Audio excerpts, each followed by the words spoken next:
శంకర్ గారు జనవరి 24 మీ లైఫ్లో ఒక అద్భుతం జరిగింది అనుకోవచ్చా? సుజాత గారు మీ లైఫ్లోకి వచ్చారు. అద్భుతమే. అంత సిన్సియర్గా చెప్తున్నారు అద్భుతం జరిగింది అంటే 3 సార్లు చెప్పానంటే దాని మీద అంత అత్యద్భుతంగా. ఓకే, సో అద్భుతం జరిగి ఎన్నేళ్ళు అయింది ఇప్పటికి?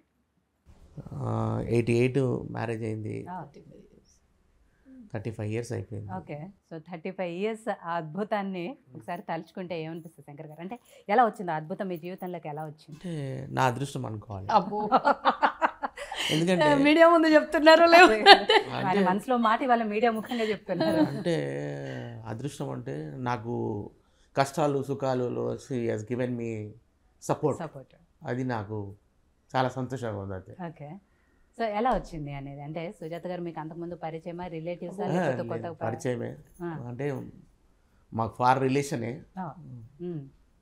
బట్ అట్లా ఏం కాదు, వస్తా మీ దగ్గరికి వస్తా చెప్తారు కానీ ఫార్ రిలేషనే. ఓకే, అండ్ మా నాన్నగారు అనేవారు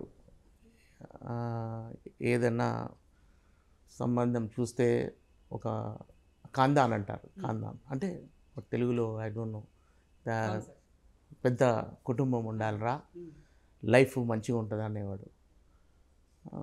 నాకు అన్నాడు, ఇలా ఉంది మరి నువ్వేమంటావు అంటున్నా. నువ్వు ఎలా అంటే అలా, నాదేం లేదు.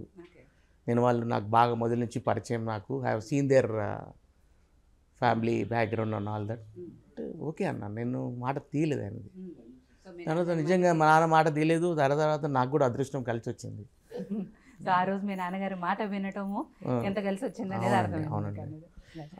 చెప్పండి సుజాత గారు, ఇప్పుడు ఎలా జరిగింది ఆ కార్యక్రమం అంతా కూడా?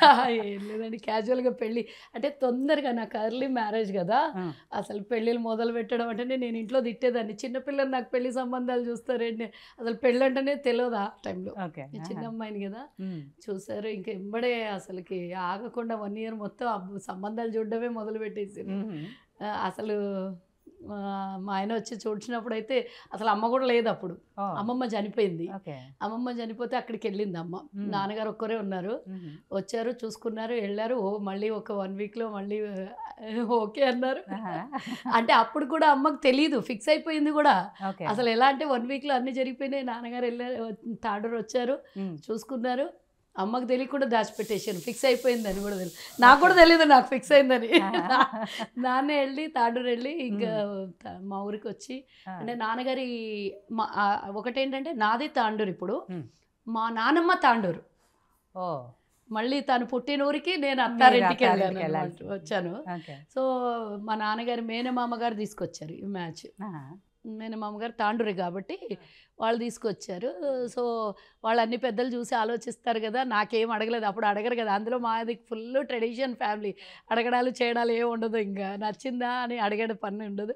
వాళ్ళకి ఫ్యామిలీకి నచ్చి అన్నీ అటు ఇటు అన్నీ చూసుకుంటే చాలు, పెళ్ళి అంతే తప్పించి వేరే. అప్పుడు అంత మెచ్యూర్డ్ మైండ్ కూడా కాదు కదా, ఇంకా వాళ్ళకి అన్నీ నచ్చితే చేస్తారు కాబట్టి ఆ మెచ్యూర్డ్ మైండ్ ఏమి ఉండదు. ఫిక్స్ అయిపోయింది. అమ్మమ్మ చనిపోయి 13 days అయిపోయాక వచ్చిన తర్వాత అంతలోపల ఇవన్నీ జరిగిపోయినాయి. ఫిక్స్ అయింది, అల్లుడిని అప్పుడు చూపించారు. చాలా మందికి మీకు అంటే అంత పెద్ద పిల్లలు ఉన్నారు, మీకు మనవరాలు అంటే ఎవరు కూడా నమ్మరు. సో మీరు చెప్పినట్టుగా చిన్నప్పుడే పెళ్ళి, అంత చిన్న వయసులో చేయడానికి రీజన్ ఏంటి? అంటే ఆ కాలంలో అలా చేసేసారా? అప్పుడు ఇంకా మా అమ్మ బాగా అంటే చాలా తెలివైంది, కానీ పెళ్లిలో మాత్రం నన్ను అలా చేసేసింది అనమాట. అంటే ఆడపిల్లలు ఉన్నారు కదా, ఇంకా పంపించేసేయాల. అంటే ఏమంటే నేను ఒకటి అబ్జర్వ్ చేసింది, ఆమె పెంపకంలో ఏ లోటు లేదు. అంటే వాళ్ళ అమ్మ, నేను అబ్జర్వ్ చేసింది అదే. అది వాళ్ళ మొత్తం 3 పిల్లల్ని కూడా అలా షీ హాస్ గివెన్ మంచి ఎడ్యుకేషన్. కానీ మీరు మేము ముగ్గురు, మళ్ళీ నాకు ముగ్గురు. ఎడ్యుకేషన్ వైజ్ కానీ పెంపకంలో ఆడపిల్లని ఎలా పెంచాలి, ఒకటి అంటే బాగా అంత ట్రెడిషనల్ ఫ్యామిలీలో ఏంటంటే మాది ఒక పెద్ద కుటుంబమే, ఇక్కడ మా మిస్సెస్ తరఫున పెద్ద కుటుంబమే.